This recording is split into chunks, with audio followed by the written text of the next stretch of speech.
नमस्कार जी किसान भाइयों, मैं हूँ विकास त्यागी। कैसे हैं आप सभी लोग? आशा करता हूँ बहुत अच्छे होंगे, स्वस्थ होंगे।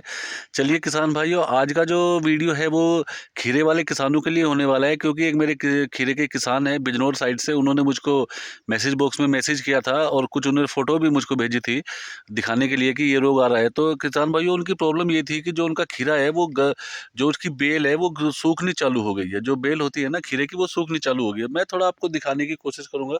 जैसे मैं खेत में ही हूँ यहाँ पर, और जैसे आप देख रहे हैं ये बेल है, ये बेल की जड़ है। और देखो जी, ये ऊपर जो है ना, ये सूखनी चालू हो गई, पत्ते सूखने इसके चालू हो गए हैं। और ये बड़ी प्रॉब्लम में कह रहे थे, किसान भाई कह रहे थे कि विकास भाई इसको रोकने का कुछ इलाज बताओ, और वरना खेत खत्म हो जाएगा सारा। तो किसान भाइयों, आपकी भी अगर ये प्रॉब्लम्स है तो बिल्कुल घबराने वाली कोई बात नहीं है। जो आपकी जड़ होती है, देखो मैं इसका आपको साइंस समझाने की कोशिश करूंगा।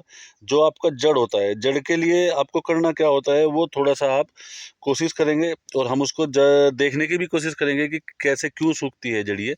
तो किसान भाई, होता क्या है, जैसे जो आपका ये जो जड़ है, आप इसको पाड़ के अगर देखोगे, जो जो इसकी पहली जड़ है यानी जो मोटी जड़ है, वो फर्स्ट जनरेशन की जड़ है, यानी जो आपकी मेन जड़ है वो तो है ही है।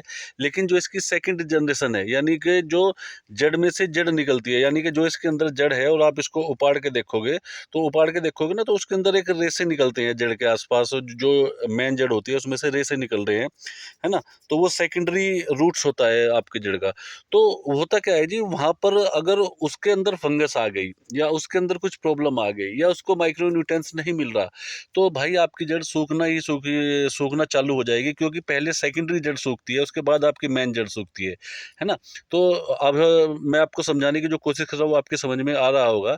तो किसान भाइयों, जो आपकी जड़ है, आपको वही देखना है कि वहाँ पर क्या आपने जो उसकी सेकेंडरी जड़ है वो सूख रही है, या क्या हो रहा है क्या नहीं हो रहा है, वो उपाड़ के आपको देखना है। अगर वो जड़ आपकी काली है तो वो आपका पेट सूखेगा सूखेगा पक्का, कोई बचाने वाला उसको है नहीं।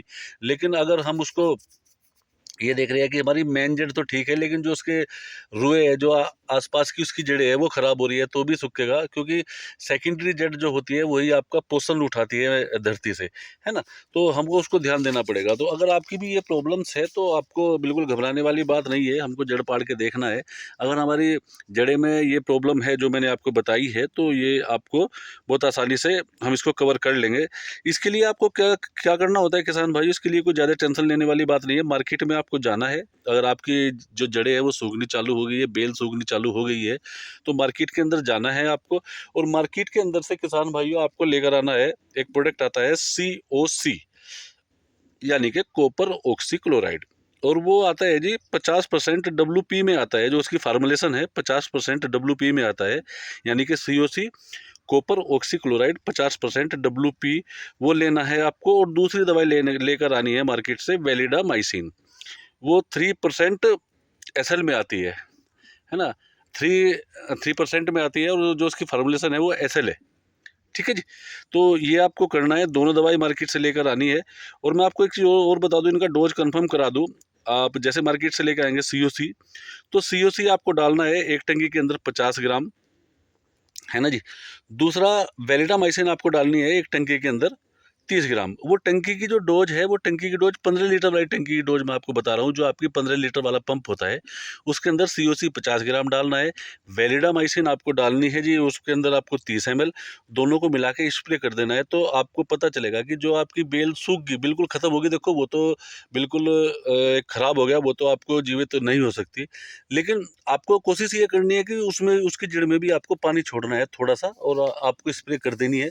तो आपको पता चलेगा कि बहुत अच्छे करके उसने रिजल्ट दिए हैं, और वो दोबारा से बेल रीजनरेट होने के उसके 50% चांस हो जाते हैं। अगर उसकी बेल पूरी तरीके से, जड़ पूरी तरीके से नहीं हुई है, गलन नहीं हुई है उसके अंदर, तो बहुत अच्छे करके वो आपको कवर, बेल जो है वो उसको कवर कर लेगी। तो कोई दिक्कत वाली उसमें बात होने की नहीं। तो ये दोनों दवाई मार्केट से लाइए, और जो आपकी बेल सूख रही है उनके ऊपर ये दोनों टेक्निकल लगाइए, और आप देखेंगे बहुत अच्छे करके रिजल्ट आपको देखने को मिलेंगे उसके।